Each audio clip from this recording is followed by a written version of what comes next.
Namaste everyone. Very warm welcome to Satsang today. Guru Shri Muji Ji ki Jai.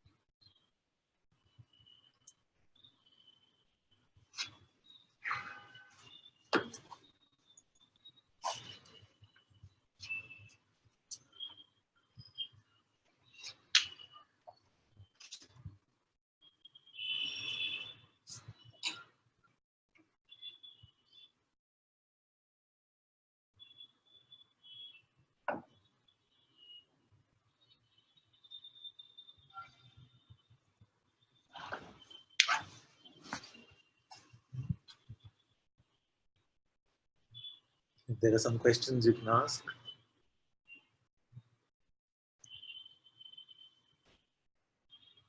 See if you can keep the question to 30 seconds or less. Otherwise, as it is, what happens here is that I'll remember the last few seconds of what you spoke.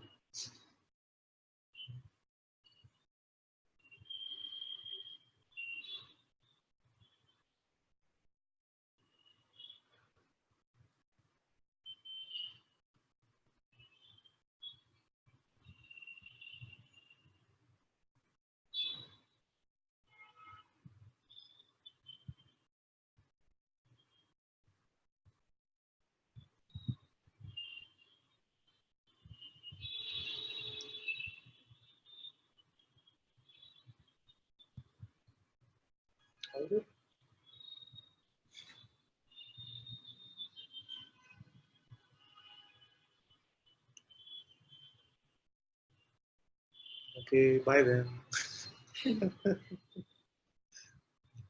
Just kidding. I'm happy to sit in silence if you like.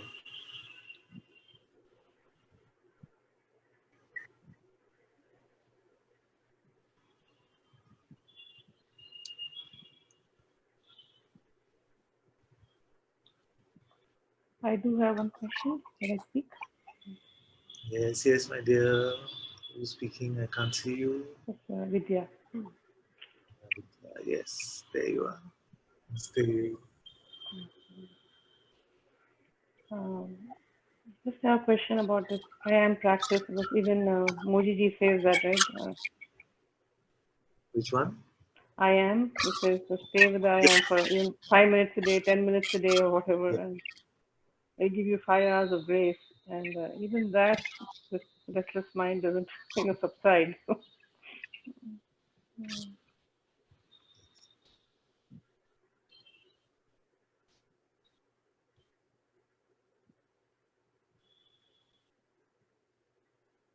Sorry, you finished your question? Yes. Oh, okay, okay. Can you repeat the first part? So what about the practice I am? I'm saying that he says to do it for 5 or 7 minutes a day, and even that, I don't know, seems to be, I don't know how to put it, just not feasible for some reason. I don't know why. Yes, yes, yes. Even here, it did not feel very easy before I met Guruji actually to stay with this presence I am. Firstly, the locating of it seemed very cumbersome. What is this I am? There was this confusion about what is this I am. I wish somebody at that time had told me, can I stop being? So then I saw that this being is just here to stay with that. But here, I have to say that it was not practiced in this way. This practice of being with the sense I am. I didn't feel like there was that attention span to do it. I didn't feel that commitment or motivation was here to do it in that way. And yet I'm here. So So for some, it might feel more natural. There are some in the Sangha who come and they tell me, Ananta, that it's so easy and it's so light and nice for me to just remain with the sense I am all the time. And for that, it's completely fine. But in every expression of consciousness, it plays differently. If you're not finding it natural, then don't have to force it, don't have to push it. Just that you're coming to satsang every day or as much as possible and looking, allowing these words to point them, point you to where they're pointing is more than enough. Nothing is a precondition or prerequisite for your freedom. There are some things which seem generally helpful, but even those things which seem generally helpful are not necessarily for everyone. So, especially if they lead to this kind of feeling of not being able to do it or some sort of unworthiness or guilt or something like this, leave it. Even that is Guruji's problem. So, if he's prescribing the practice, you see, then to do it also is his problem. Not as an Advaita excuse, but more as from the seeing here that it doesn't seem to be natural and seems to be forcing or trying. When we are forcing, when we are trying, that is how we invent the practitioner, we invent the doer. So if this is not naturally happening, it is not a precondition, and I'm here to show you that it's not a precondition.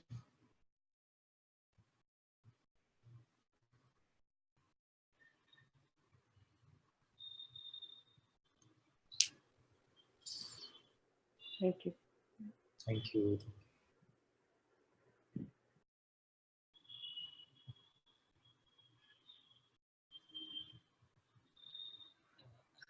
This was the exact same thing I was telling him while coming. Like I tried being with the isness or the I am feeling for a couple of days, and then it started to feel a bit more mental. So then I just dropped it.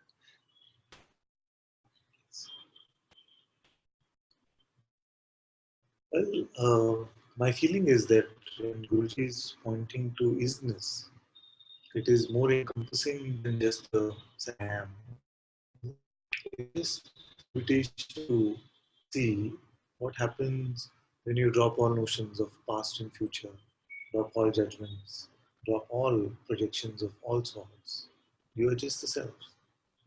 Just that invitation actually can feel like, oh, I have to stay like that, but actually it just opens something which you recognize in this moment. Now it becomes mental, okay, or it becomes a force. If we are even holding on to an idea of what this instruction should point to. You know what I'm saying? So actually, the invitation is just like this. You are already, you followed the invitation and you are here.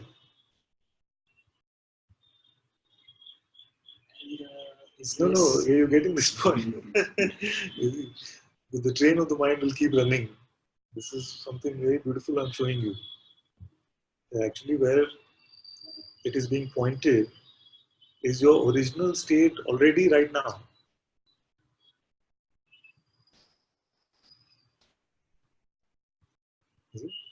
Now, what is happening is that when the notion comes of the past, the notion comes of the future, something comes about something. I've been saying so often last few days, don't make something out of anything. Is it? So the mind is always trying to make something out of something. It's giving you a notion. It wants you to make something out of it. Can you remain empty of that?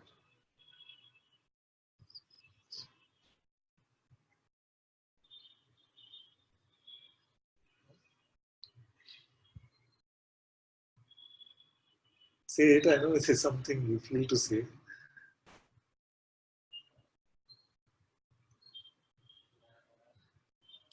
when I try to be with the isness, it is quite effortless, but still. I try to be with the isness and it's quite effortless, but still there is a flavor of identity. There is a flavor of identity. This flavor of identity is where, you see, there is a flavor of identity. Flavor means quality. See? So this quality is perceived by whom? Exactly. The sense of being is also perceived. The sense of being is the flavor of identity. The sense of being is before the flavor. Yes. So in the being, there are all these various flavors that come. You see? So the invitation is to not be concerned about the flavor. Now, when you say identity, that means that there is a concept that has been picked up. Can you have an identity without a notion? A notionless identity? So tell me how it goes. So you're just here. And then what happens? How does the flavor of identity come? It is perceived in front of the sense of being. Yes, but even in the production of this flavor, there are some mechanics, isn't it? But then there is gradually a detachment from that identity also. When you stay more with the isness. Yes. See, now, identity is something which needs constant oxygen. You see? So if detachment is coming, that means the oxygen has been withdrawn from it. So identity, you can say that they are the ashes of the identity, not even flavor. You see? As there is detachment, the flavor of identity is dying away. So, so as there is attachment, there is more and more identity. As there is just detachment, not feverishness about anything. But then I get stuck with like, what is aware of the sense of being. Sense of You don't business. get stuck with that. Not stuck with, but I it's don't very know. good. If the question is appealing to you, what is aware of being? Most auspicious. But what is there a conceptual stuckness? What is the trouble?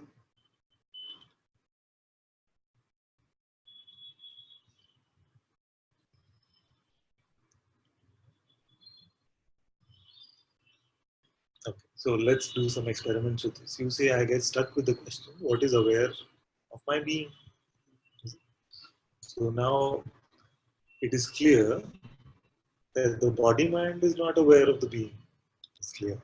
So that which you used to refer to yourself is not aware. And it is also clear that it is not drishti, it is not joy. In fact, compared to saying it is drishti which is aware or joy which is aware, it is easier to say I am aware, isn't it?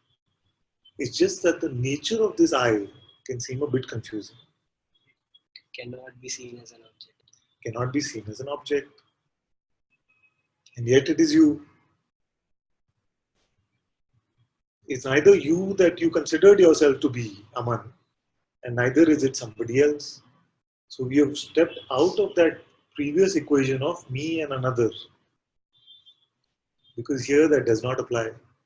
And yet, if I say, you are not aware of your being, you are not, I am, isn't it?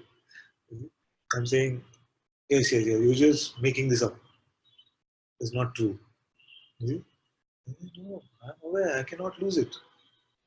Even if the master tells you it is not true, from the recognition right now, but I am aware right, of my existence. You see? So there is this very intimate one, more than intimate one, which is aware of your existence. Now, more than intimate is only I. Now, the confusion is because we have used I in another way for so long that it can seem like difficult to use I in this way now.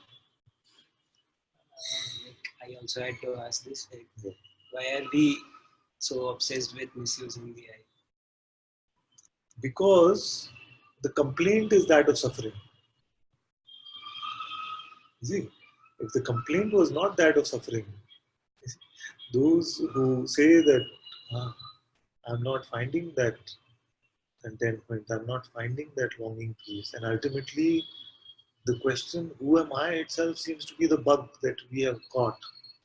You see, then how to be rid of this suffering, whether it is a worldly suffering or a spiritual suffering?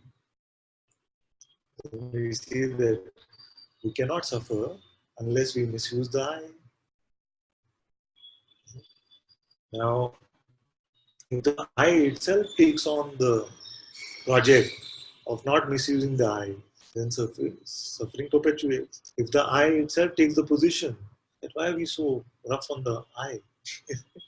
Why are we so like, why can't we just love the ego? Many times we get in Satsang. And it's a valid question. Many can come and say, uh, why are you, Ananta, so relentless with this chopping the ego? Why can't we just love it? Just love it. It's also consciousness. And it's a valid question. It's not an invalid question. All I'm saying is that what it is proposing, what the mind is proposing about you, is not the truth. I'm not saying that it's not an aspect of consciousness. Everything in consciousness has its opposites. As there are sages, there are the complete liars. There's a term for that. People who just have to lie. Huh? God, there is some term. So, like that. Now, you say, Father, but even those are aspects of consciousness. Those who are lying to me and getting me addicted to all kinds of things. You see, you go to college, so your parents will be telling you the same thing. You see, stay away from those who are offering addictive substances to you because they are not good for you.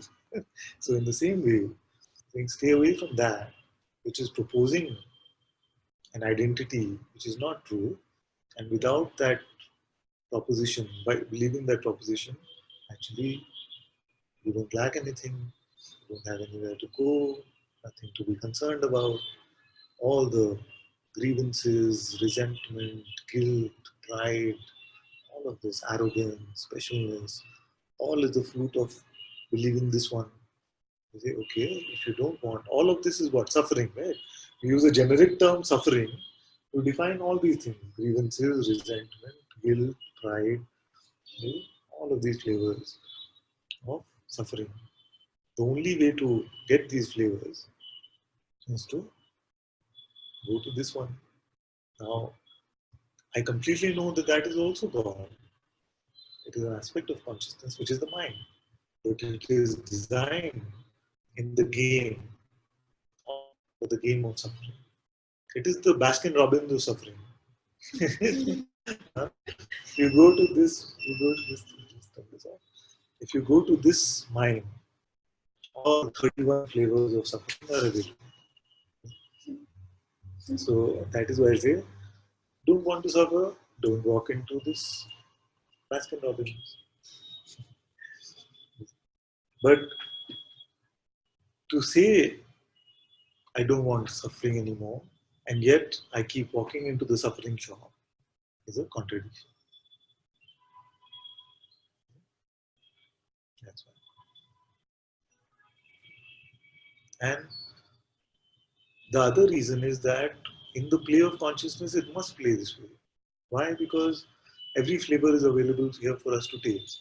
So if almost everything outside is obsessed with misusing the I, then there must be some which appear who tell you, who are obsessed with getting you not to misuse it, just to equalize everything.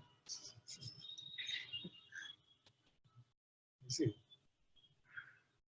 do you also go to the others who are misusing it and say, why are you so obsessed with misusing it?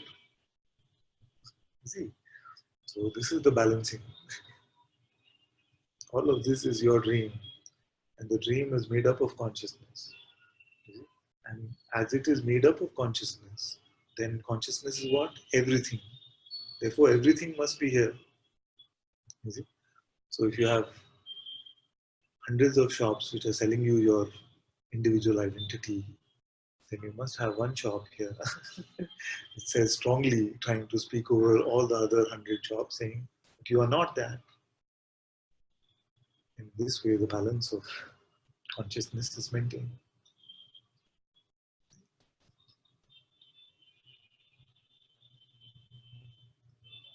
But so, Awareness of being, and then knowing that there is awareness. yeah. So where from here? Say louder. Where do I It's a get good from question. here? Don't be diffident about it. Stronger. Where do I get to from here? Where do I get to? So you say, very good question. So there is awareness of being, and I know that there is awareness of being. Now you say, where do I get to because of this discovery? You see, show me that who made this discovery. Is it apart from that knowingness itself? Is there a I who made a discovery of this knowingness? Or is it the being itself which is coming to the recognition of its own source? Feel like it's the I because there is still some identity or belief. Yes. So if there is a conclusion about what you have found, I found this awareness of being, I found the knowingness of awareness of being, or something like that, then that is identity. Now you're identifying it correctly, that there is some identification with that. Whatever insights are happening. But the one that is making the conclusion, I am finding this. Therefore, what should I be now? Is still this one. What if you heard that you get nothing? Is it bad news or good news? Good. That's good. That's a sign of maturity to say it is good news. Because why? Because we've got so many things in the past, and all things in this realm wither away. See, and if we get attached to something, then it only leads to suffering. So, as a result of this discovery, if you got something, see, then even that something would have to go.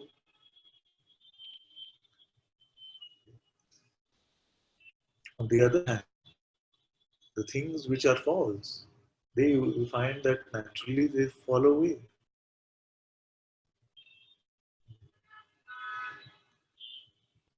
You don't get anything, but you lose the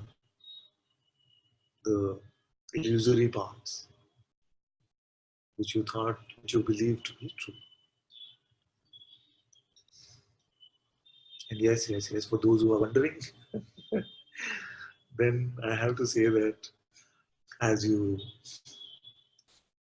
remain unattached to concepts, then it is natural that all this love, peace, joy also arises as a fragrance of that, but not with the expectation that they should come, not with the attachment to it. That's why really I have no trouble in saying that for the rest of this existence, joy is you stay. But if joy is vanished, it's fine. What is the problem? That flavor, that taste, this is the joy I'm talking about. The taste of this like joyfulness, if it is not there, it's fine. What's wrong with just regular? Nothing wrong with it.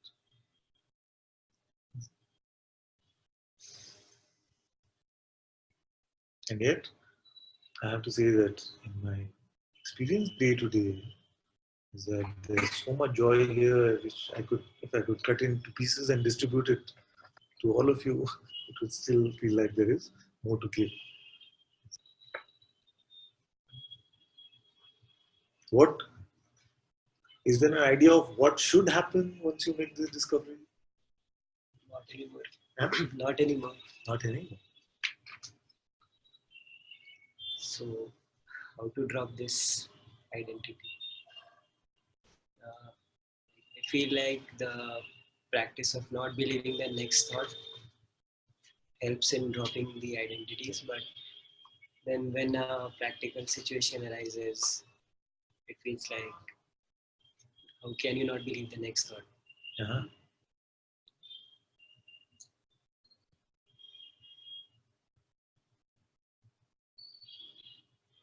Take an example of a thought which has to be believed in a practical situation.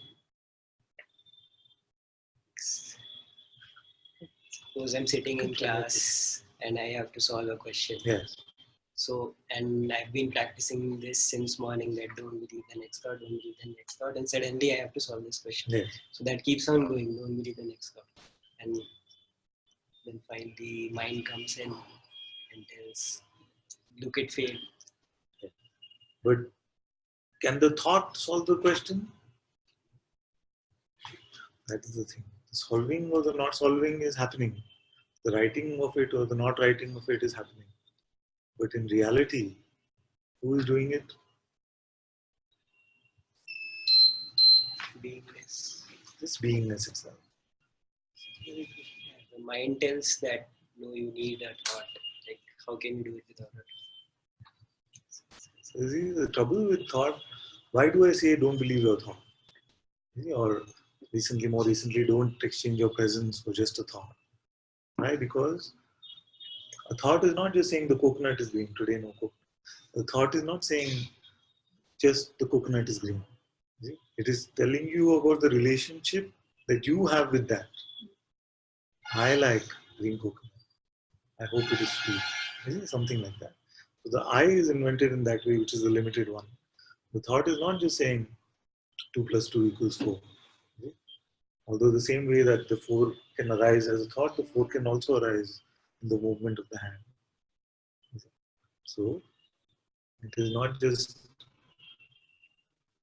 giving you ideas about the phenomenal world, but also it is creating the make-believe you. And if it moves up, that's the premise. And if you start to let them go, then you realize how much mind convince you of your limited existence. Everything the mind says is up, like about my limited existence. Yes, yes. Because it only understands the phenomenal world. The mind can only fathom the phenomenal realm. To go beyond the phenomenal realm, you have to go beyond the mind.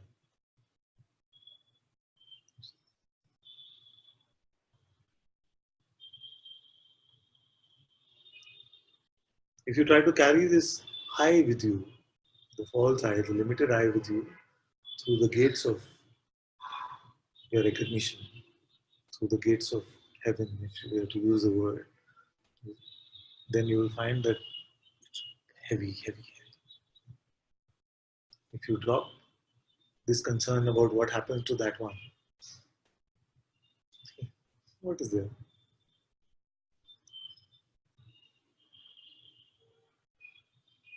What if there was no outcome? What if there was no cause and effect? What would change in your reality?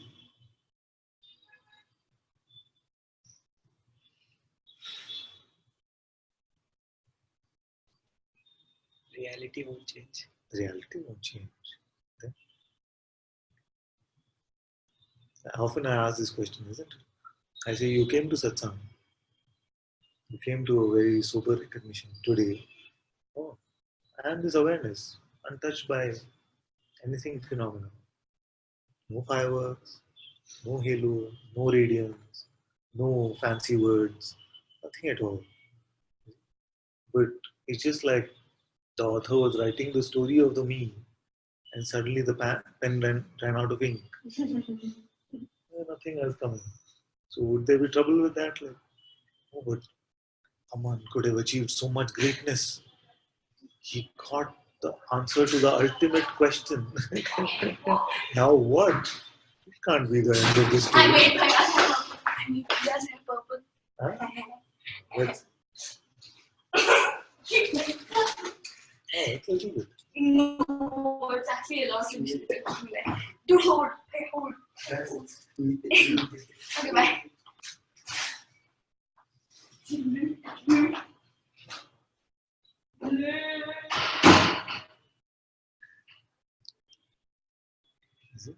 So if there was no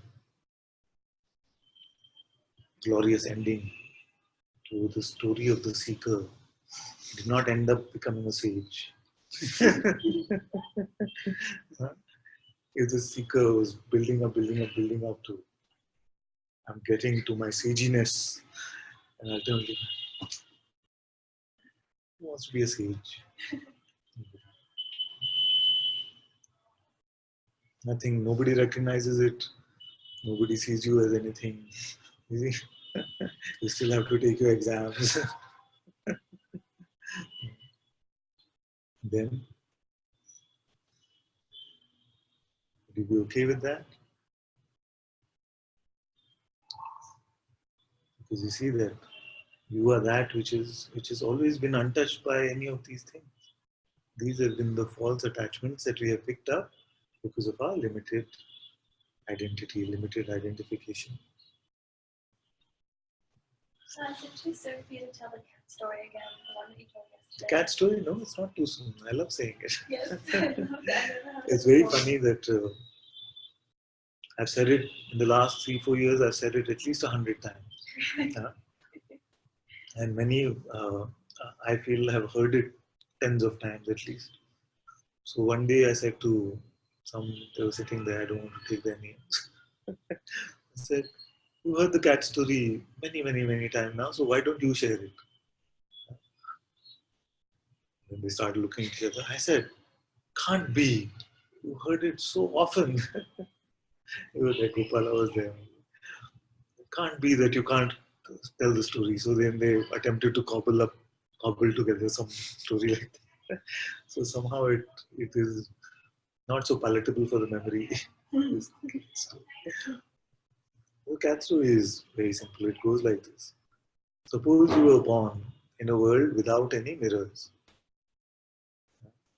Born in this world which has no mirrors.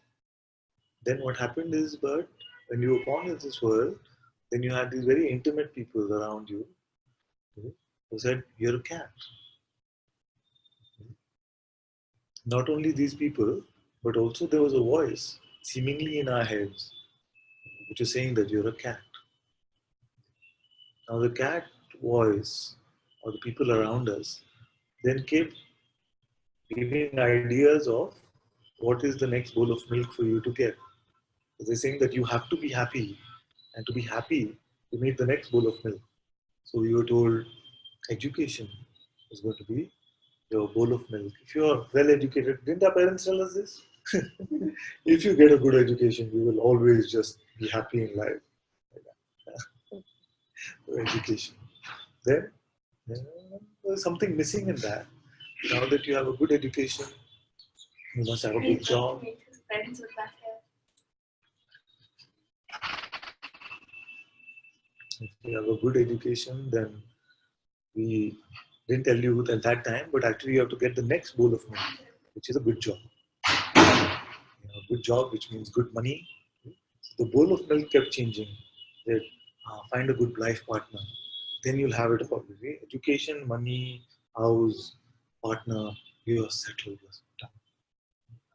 And then all these things they come, and something still feels like, where is that contentment? Where is that promise of eternal happiness? Doesn't come. Then they say, see, now you have come to this level. But if you want that ultimate happiness, you have to get that final bowl of milk. And this milk is the immortal nectar of enlightenment.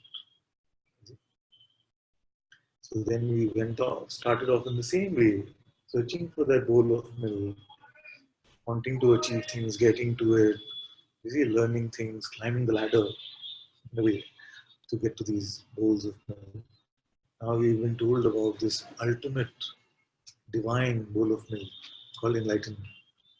Then you say, how do I get it? You say, go to the masters. You'll get this final bowl of milk. See, so master says, do this up and down 10 times. You see, every day for 90 days. Do this or do that. You do, and it feels like some peace is coming, some joy is coming. So I must be getting to that unchanging You see, bliss, unending bliss. It must be coming. So we've gone through all the spiritual methods and practices. So, no, it doesn't really work in the way we expected it to.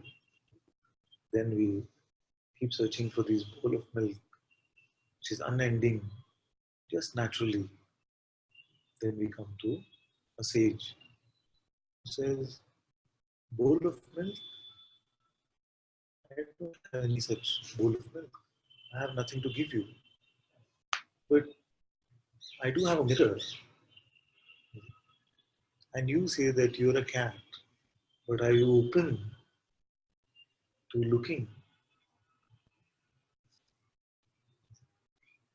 Now the problem is that because we believe ourselves to be the cat for so long, the usual response to this question is, okay, if I look, then what will the cat get?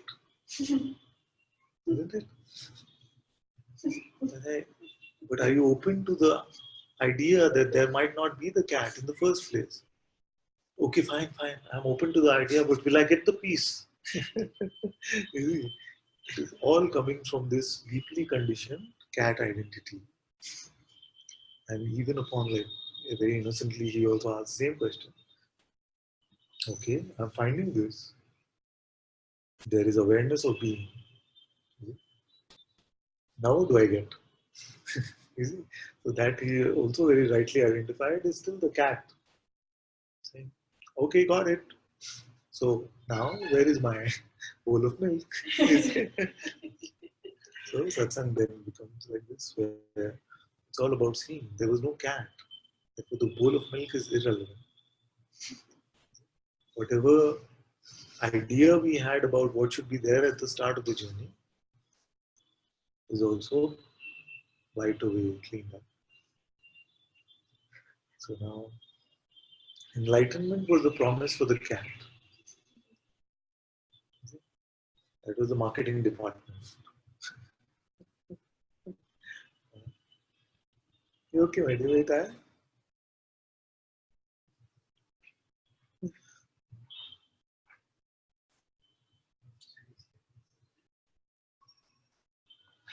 Then, funny story is occurring to me. There's a, it's like you signed up for a bad timeshare. You know these timeshare holidays? You subscribe and you paid some money up front and things like that. So I saw that in America, there was an ad called timeshareexit.com. Because once you sign up for this timeshare, it seems it's not so easy to exit them. You're stuck with your investment, you don't get refund, and you have to keep paying them. So there are now specialized teams of people who specialize in the legalese to get you to exit from that. So satsang is like that. It's your timeshare exit. You invested a lot in this identity, and now you need some specialized help to exit it.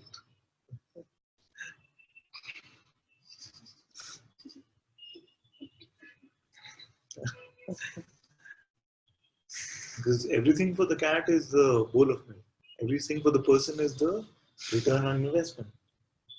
I have a friend at work who calculates everything based on ROI, return on investment. There's Tapan, they call me Tapan at work sometimes. So we spend 1 hour at that last meeting. What did we get? What is our return on that investment of 1 hour? You'd come to satsang more often. We spend hours every day with no return.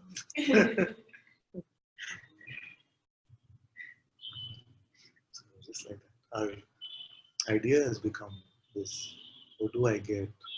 Now I see this ultimate truth, that which is aware even of being. Now, so then, what's in it for the cat? Is there a cat here now? That is.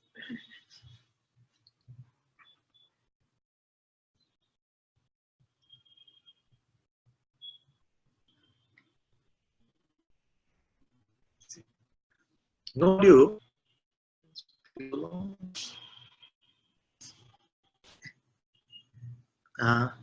Audio? How many can hear what I'm saying?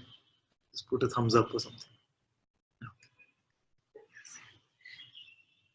So just maybe Nancy has some problem with her audio. No cat story, no. No, I just No. she can speak. What is the return on that investment?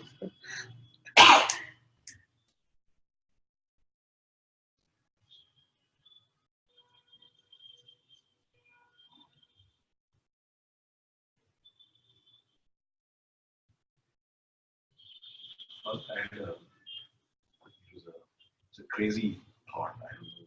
A crazy thought. Even crazier than usual. I shouldn't call it crazy. When I woke up, it was this whole thought of cycles of birth and death Yes. just came up. Huh. And you wake up in the morning and suddenly the question that came up was, do these cycles of birth and death need to be parallel, like in a pipe? Like if I am, I Closer. as in like a pipeline, right? As in sequential. Sequential. Okay. Huh. Not So yeah. Okay. this expression was born dead. Yeah. Or is it parallel? As in every living being is being born and born and dead. Everything just happened. It is more like just came up. It was an So interesting. just go through the options again. Sequential means you. Yeah, I had a Yes. as in I don't know. I was You were a something dog, else. monkey, or a cat, Yeah. or some other person. Yeah. But it is one strand. Yes. I will be something else. Versus birth and death is one of Yeah. one. So Yes. I'm alive now. Yeah. Someone else is also alive. It's all one. What about if one lifetime you play Chaitanya, one lifetime you play as Ananta, one lifetime we're all here. Yeah, so it's all happening together. Yeah. It's not sequential. I mean, just Yeah. a weird thought. I have no idea. Oh, it's good. I do many stories.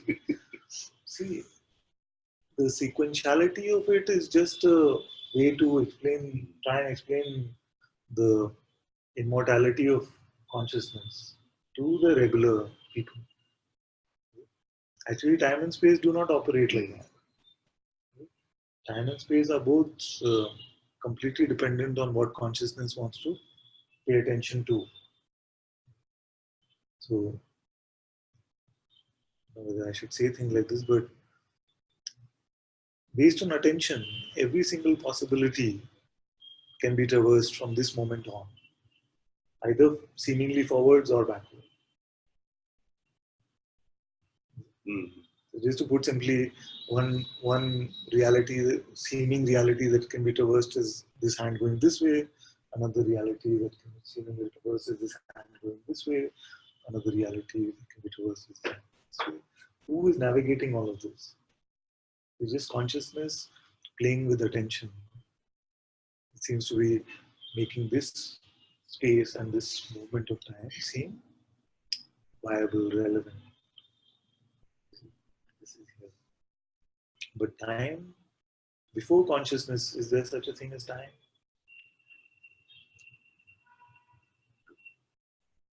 When there is nothing, no thing, there is not even time. You can have the idea, I slept for 8 hours. This is not true. You slept timelessly, and your births gave birth to the idea of time.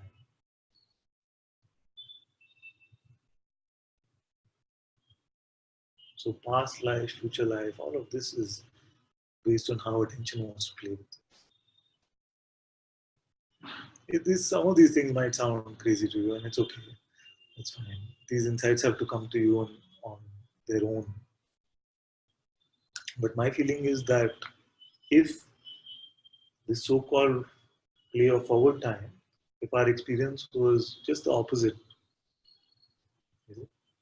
where we seem to be moving backwards, Benjamin Button. Button, And if we got just so used to that existence, then the seeming forward existence would seem strange. Forward movement of time would seem like a strange concept. It's all how consciousness wants to play. It's very malleable. Time also like space. Simple examples I've given you, of course, where I've said that seeming half an hour in this realm, you can live an entire lifetime in a dream. So just like space is malleable, you won't run out of space in a dream. Same way, these so-called dreams in the morning, where you feel like so much happened, but only 5 minutes could have gone. From many times it happens, the alarm clock rings, we wake up, and then you're saying like some deep dream comes, and so much happened. So just actually 2 minutes, there's nothing concrete about time. Yeah, it was right or wrong, but just a thought came, and then you realize, well, because most scriptures say that when you are in the self, the cycle is broken. There's no cycle of birth and death. So it's not just for you, but for everybody else. So no one else is born or they don't die. It's just pretty. Yeah. Actually, the feeling of being an object contained in space and the feeling of being an object contained in time, both are broken. Then birth and death, really, you are not in it. That is a simple example. Whether consciousness wants to put on the DVD of another lifetime or doesn't want to entertain itself in that way. Whether that lifetime seems to be prior or future or millions of years in the past or millions of years in the future, it doesn't really matter. As long as you see that it's just a projection of consciousness.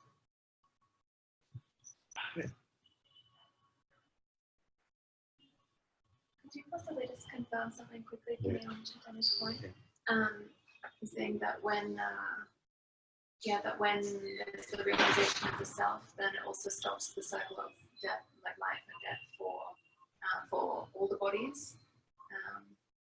The way it's seen here is that Is that what you say? Yeah, it's not just for you. This benefits all the world. Is that, Yeah, I mean, that's as the in Buddhist way. in this perspective, Yes. it's not just that, because I mean you keep reading it everywhere. So it's not just from your perspective, but even for the others. So when I look at someone, even that person is not.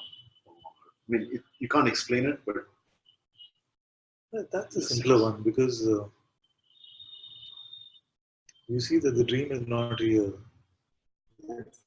And you are not just one object in that dream anyway. yeah. it's not that others wake up, you see that there are no others. I love Bhagwan's, yeah, exactly. I love Bhagwan answer here. There are no others. How do I deal with others? There are no others.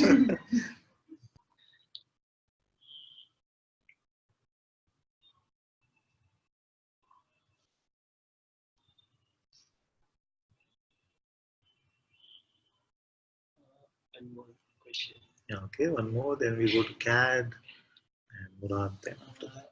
The mind likes the idea of non-doership, but Yes. it doesn't like the idea of non-doership. Yes. So when I know this, I cannot land upon to any identity, and there is wobbliness. This is a very good point he makes. He says the mind likes the idea of non-doership, but doesn't like the idea of non-doership. And I'm glad that such subtle things which are shared are also being assimilated. So I'm very happy about that. You see? We can say like that most in spirituality, most minds like the idea of non-doership, which seems to take a burden out of us. So there are many people, if you tell them you're not the doer, actually a strong fear can come. That I have no control. It can almost seem like almost death-like fear that I have no control over my life anymore. You see? So it can be like that.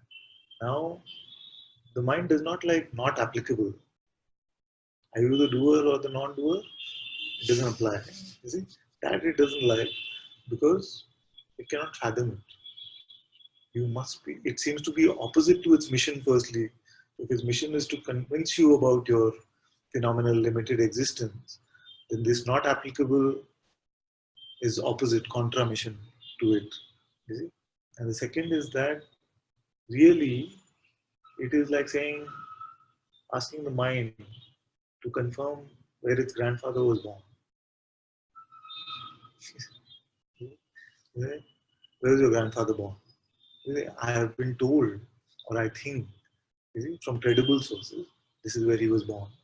But has it been your own direct insight? Were you there at that moment of that? You weren't.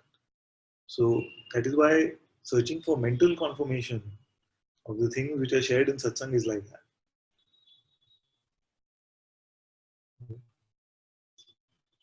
It cannot really contribute, but it tries to. And every attempt it makes, it tries to bring you back as if you are something limited. Now we're saying, I'm very happy with the question. Saying, you're not the not doer also. Neither the doer nor non-doer.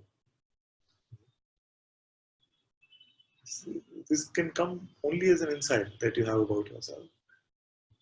That which is unchanging. You're neither doing nor not doing.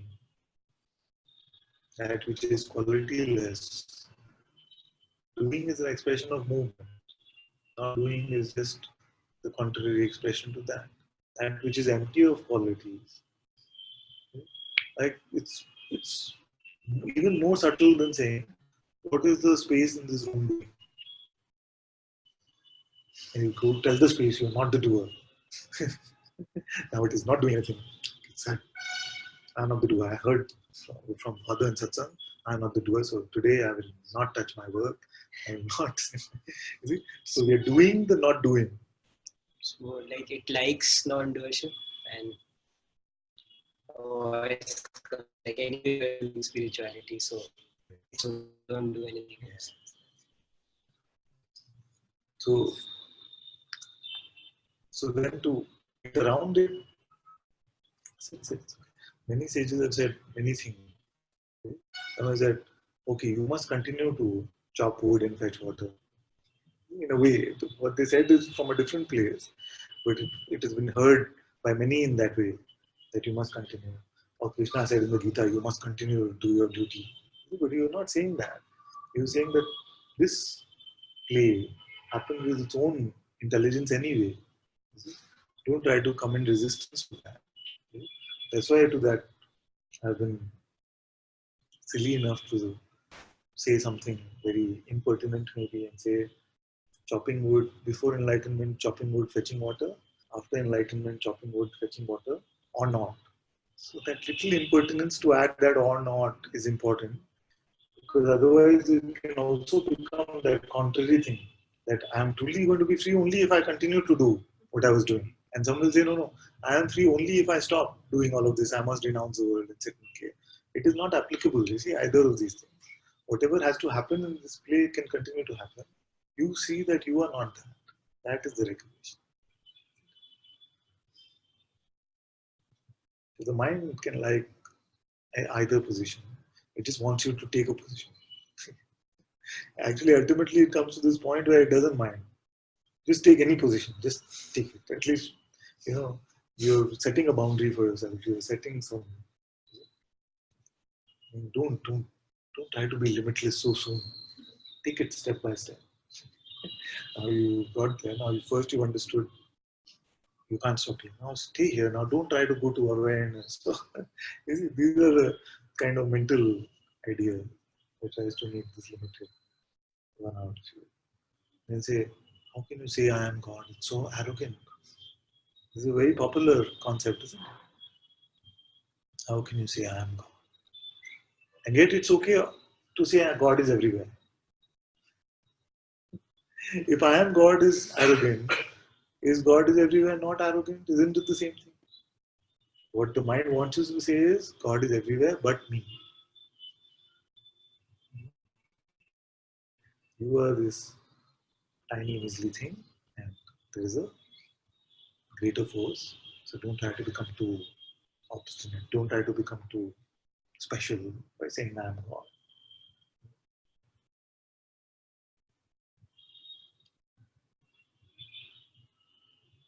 And it plays the opposite also. Inside you're feeling I'm a person, I'm a person, I'm a person. Okay? Outside you're saying I am God. Even that position can be taken. Okay? When it loses that freedom.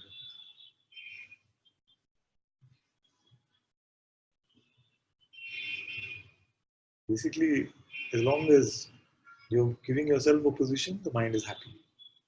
You're saying, I don't know what I am, who I am, what was my start, where will I end, do I exist or I don't exist,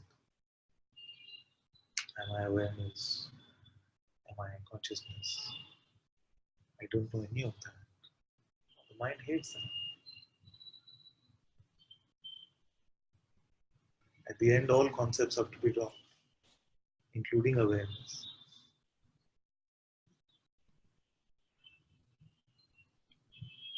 Because awareness also ultimately is a very tiny word for this non-qualitative reality of you.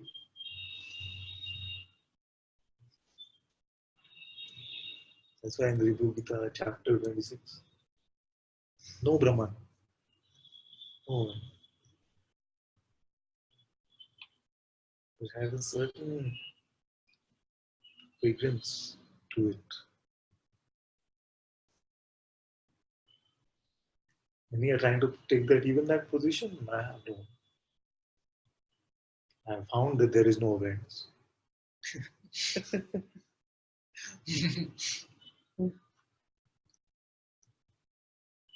That position is always smelly. Position which is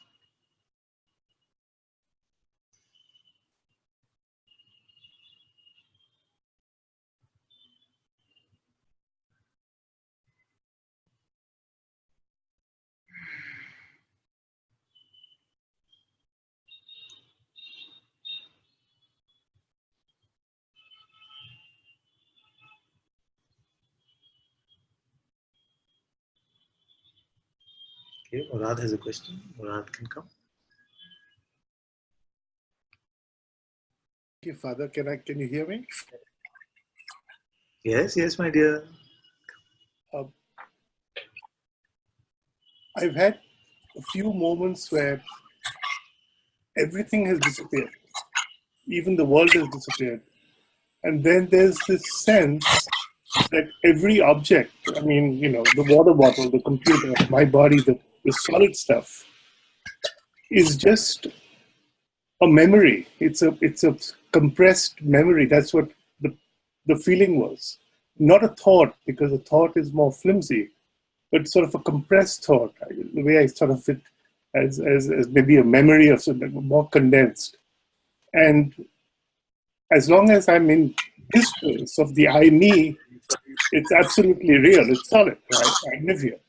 Let's pause for a moment because I don't know whether it was your connection or mine, but we couldn't hear what you were really saying. You said, I got you till there are moments where everything disappears, then some fragments of memory, or did you say remnants of memory, they come back like water bottle or something. Right. And then what? The sense is that everything that I assume is real and exists and is solid, it's just a compressed memory. The other distinction was that it's not a thought, because to me a thought is more flimsy. But the best I could rationalize it was a compressed form of thought. And I just thought of it as a compressed memory.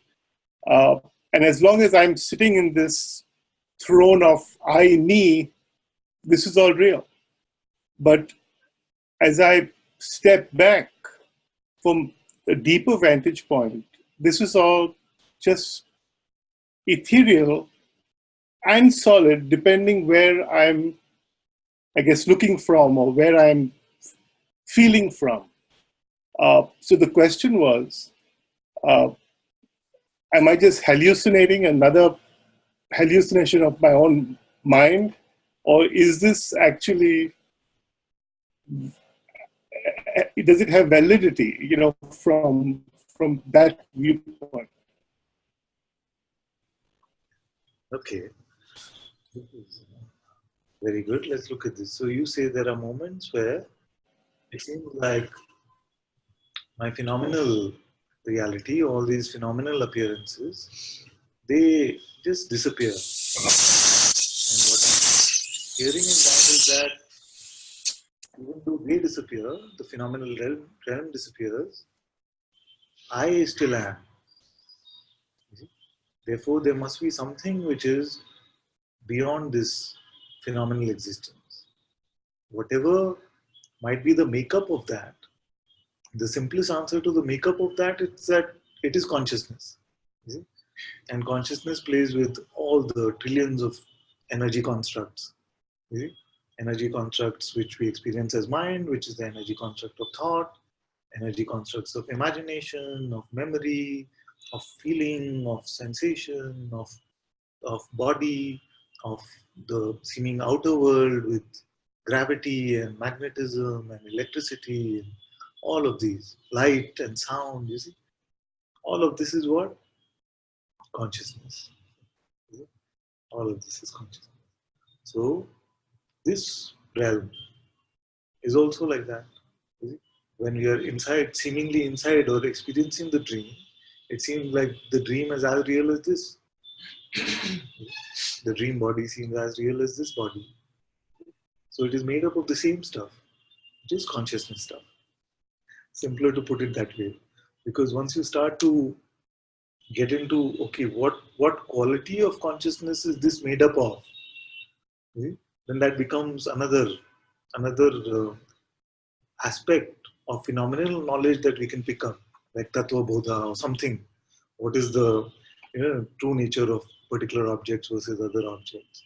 So we can get into that kind of scientific exploration. In fact, that's where science also began, trying to understand the makeup of things that I experienced. So more importantly, it is to see that whatever the makeup of these objects is, their perception happens only when I exist. And this I exist has been taken to be I exist as a body mind. Once you see that I don't exist personally, I only exist as existence itself, as consciousness itself,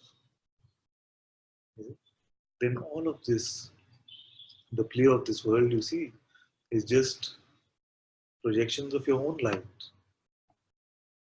whatever their phenomenal makeup might have been.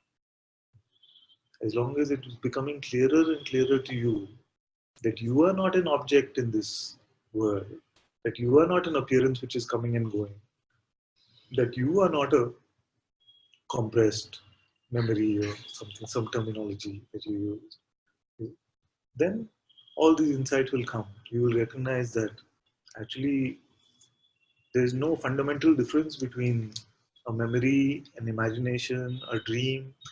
Is it? All are just projections on the same screen of consciousness. Like this. So these insights very naturally will come to you more and more and more as you are finding the reality of you, which is untouched by whatever the phenomenal appearance might be. Otherwise, what has happened so far is we are so busy grabbing and ducking phenomena. Grabbing that which we seem to like and ducking that which we seem to avoid, that we've not had that space for these insights to come. Now, as there's more spaciousness about it, okay, whatever might come can come. Am I really touched by it? Am I really scratched by it, hurt by it? You see, in reality, you're not. So then that whole grabbing, ducking thing goes away. And very naturally, you're coming to the recognition of even the aspects of your worldly nature. It is from this space that sages like Vasisht have written the Yoga Vasisht. They said, this world is nothing but the seventh son of the barren woman. These kind of things. Was it a special knowledge that they studied? No. It is just those insights which are coming from your deep recognition of who you are.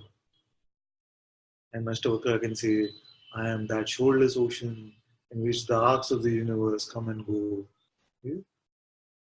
Did he study about the universe? The scientific understanding of the universe was very different in those days.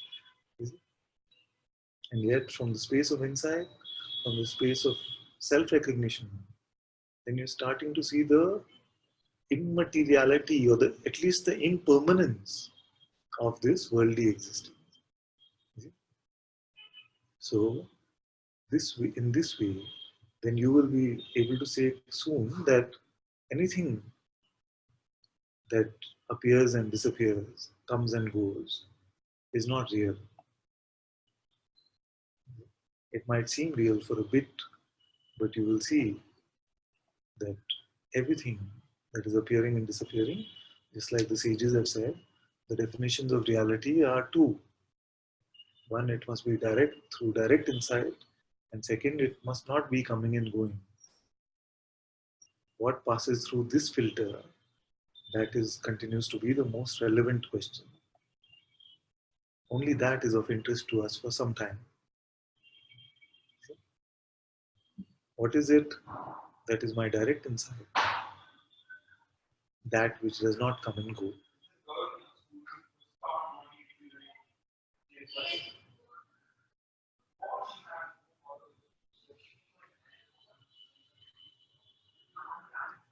Very good, my dear. Very good.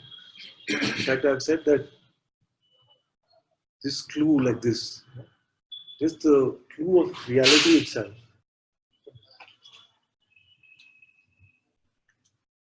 what is real itself, is a great pointer to the self.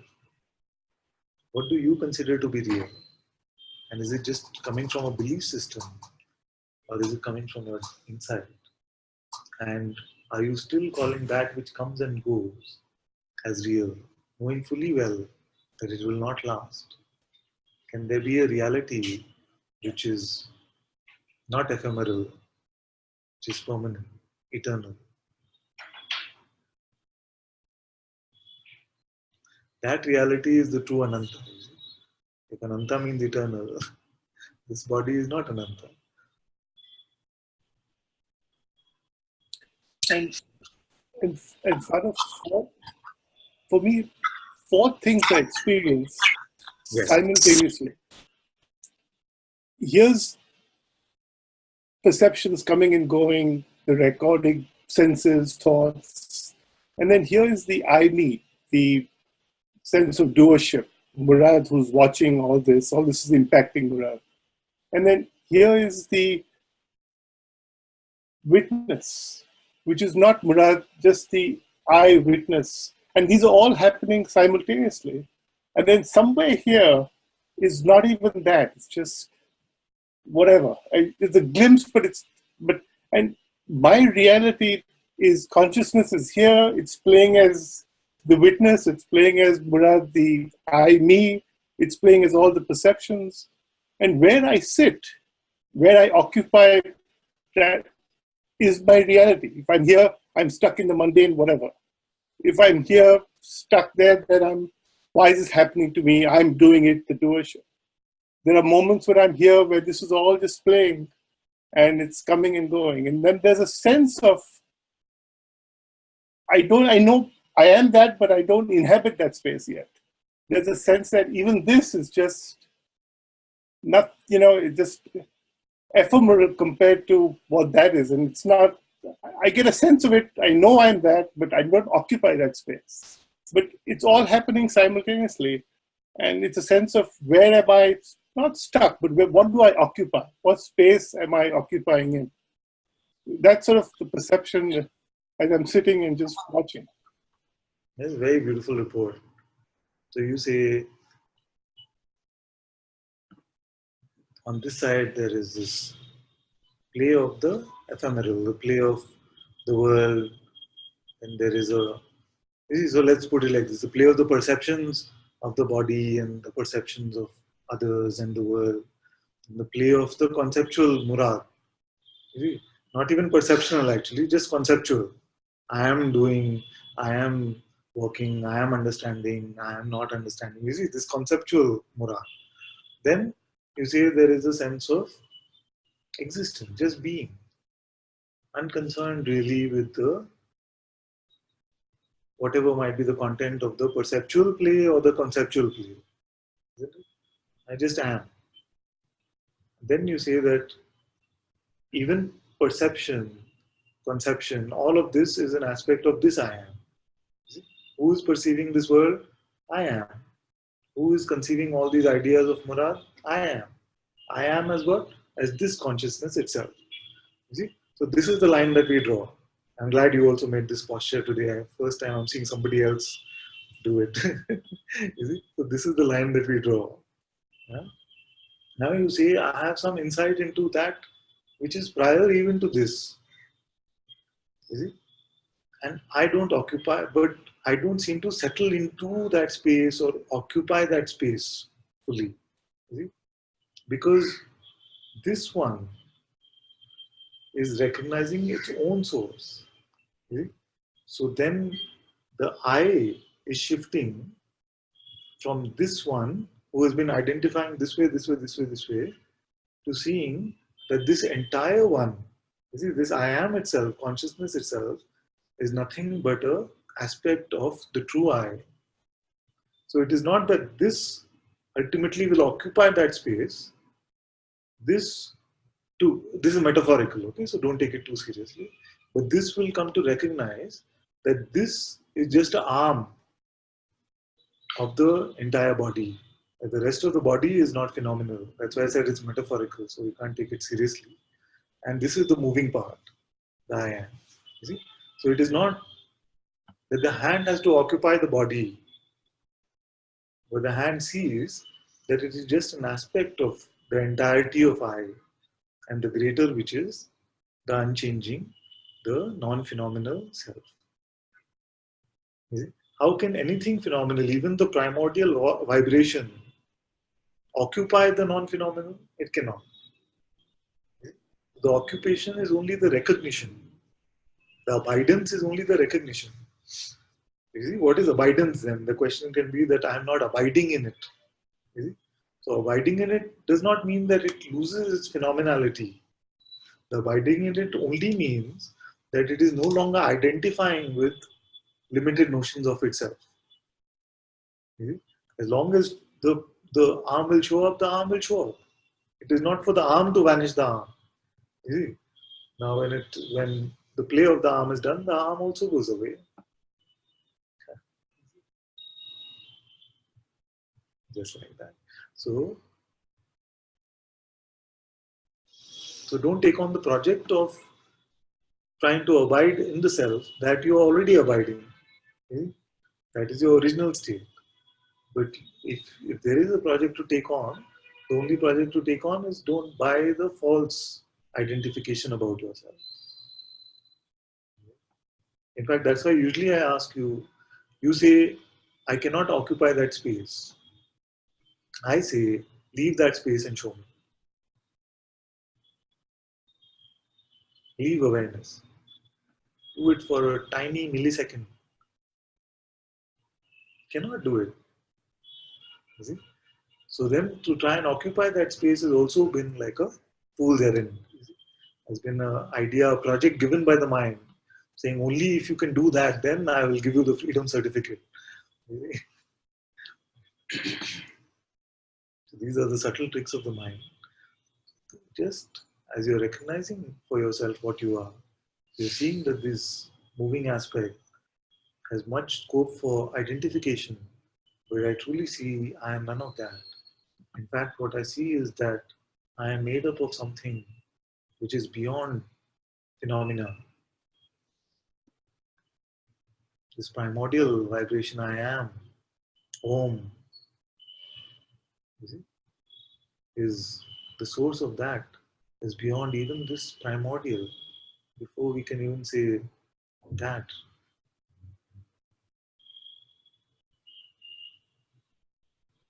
Now you don't have to stay as that in some physical way. Many times when we hear the sages pointing stay as that or abide in it, we are using our old dictionary to, to mean stay or abide. You see? But what is our discovery? It is not phenomenal.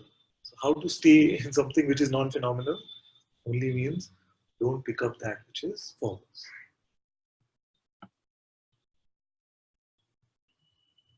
Thank you. Very beautiful. Thank you, Father. Very beautiful.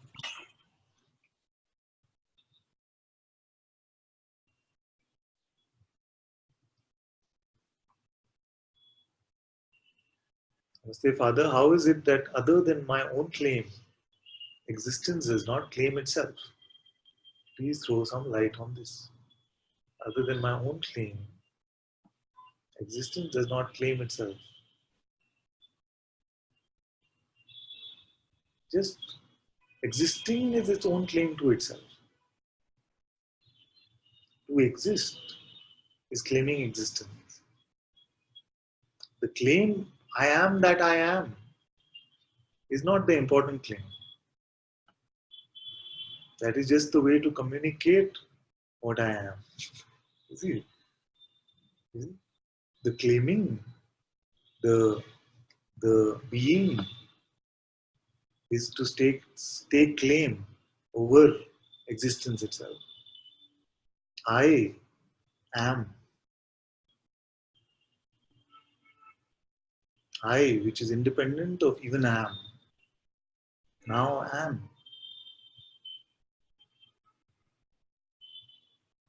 Just I am is to stake claim to the entire universe. Don't need to add another word to it or a letter to it. You don't need to add my own to it. Existence does not need this me or own.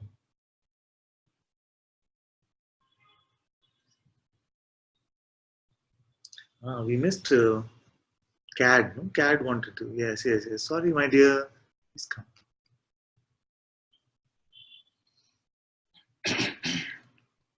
Hey, Father, can you hear me?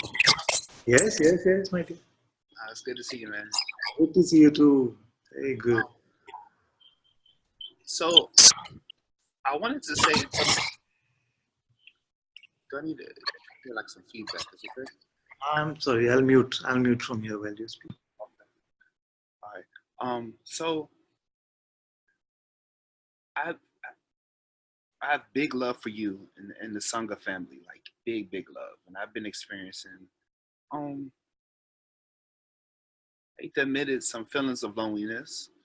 I pulled away from a lot of people, things that weren't necessarily healthy, and that I felt like I needed to do. I definitely needed to do, and it's been beneficial, but it's been like some strong loneliness.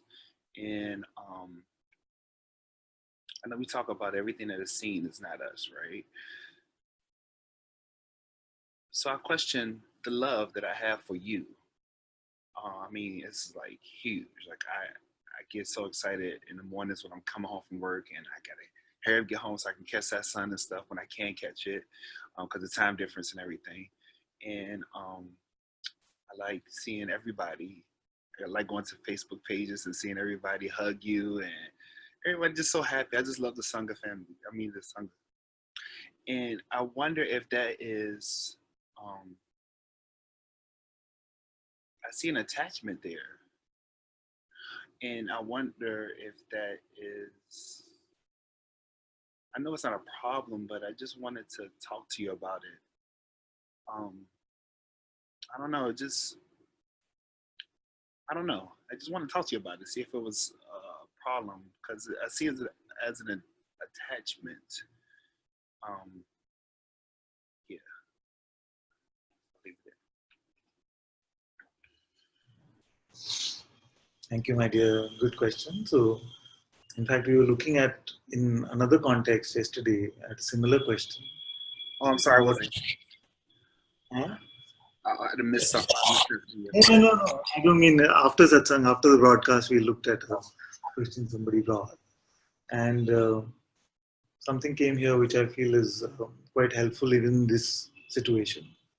See, many times, and I've been a part of a few sanghas, see, and I noticed that every time I turned my attention away from the master and to the sangha, although initially it became very nice, I felt like I have a new family and it's so much love and wow, wow, wow. You see? Then I started to see that, oh, just like everything phenomenal, it has its plus side and its downside. You see? And those who've been in the Sangha for some time will be able to tell you that yes, these are the benefits of the Sangha and this is the downside. You see? So, so as long as our eyes are set on the Master, our eyes are set on Guruji's feet, then all that coming together and the sharing of the love in the Sangha and even on Facebook, the hugging, all of this is very, very good. You see? But we must never confuse, you see, the flower and the fragrance. As long as we are tending to the flower itself, the fragrance is very natural and must be enjoyed, in fact. You see? But when it becomes about the fragrance itself, then you'll see that the flower wilts away. It's just a metaphor again. You see? So as long as you're with your holy presence, you're with the presence of the Sadguru, if you have love for even the outer expression of the Master, that love is pointing you back to your own heart, your own divine presence. You see? As long as that remains central, then all this, in Indian temples, we have something called prasad. I don't know whether you're familiar with these terms. Prasad means you go visit God. Then after you make the visit, there are always people outside the temple offering sweets and goodies, like candy. So like that. So all of this love and belongingness and feelings of finding a new family, all of that are the sweeties, are the candies of your darshan of God, of your experience of God. So although the candies are very beautiful, if you stop outside the temple and say, give me my candy, you see, then it stops being about the self, stops being about your own discovery, and it becomes more about just that. Then your fear about it becoming an unnatural attachment is true. But if you say, yes, truly I come to satsang because I come to this being, this divine presence, my inner citadel, where in my heart I find the Holy Spirit or the Guru, you see. And then as a byproduct of that, as the fun part of this play, I also find so much love is here for everyone here. You see, in the room, on Zoom, on Facebook, everything, then that is very, very good. But if it becomes just about that, the external expression of love and the people that we are meeting, and we forget about the spirit, then you know that it is even this is can become a distraction.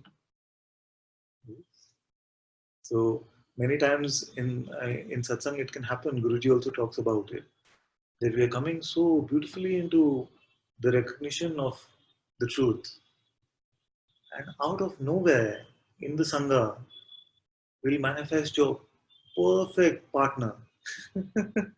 You see? This is like, wow, this is Father, this is your gift to me. You see? And I'm thinking, okay, but actually, I would prefer if you just stay with your spirit, you stay with your divine presence for a bit. And these things then become difficult to say because we already many times we get invested in that so much that something here doesn't move in that direction to say no, no, no. You see? So just like this, all these beautiful things can come, all the candy, all the sweet can come, as long as our eyes are set on the truth. They will not cause any trouble. Otherwise, just like everything else in the world that we've got attached to, and then by the nature of the world, everything is coming and going, then the suffering goes. So even satsang and sangha can become part of that play. You see? I hope it provided some clarity. So just to stay with the Sadguru in your heart, enjoy all this beautiful, my beautiful family is, of course, I love them, all of them so much. But my eyes are always at my father's feet.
Thank you all so much for being in Satsang today.